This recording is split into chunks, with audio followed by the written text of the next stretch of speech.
ఆ ప్లేస్లోనే కదా అబ్బాయిని అలా చేసింది? అవును సార్, ఆ ప్లేసే.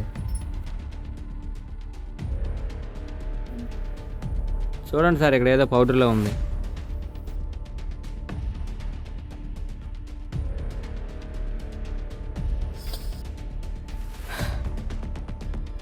డ్రగ్సేనయ్యా కన్ఫామ్. చూడు చూడు, ఇంకేమైనా ప్రూఫ్స్ గట్రా ఏమైనా ఉన్నాయో చూడు. ఎవరదే అక్కడ ఎవరో ఉన్నట్టున్నారు చూడు. అవును సార్, ఎవరో ఉన్నట్టుకున్నారు. పద అక్కడికి వెళ్దాం, వాళ్ళు ఏంటో చూద్దాం పద.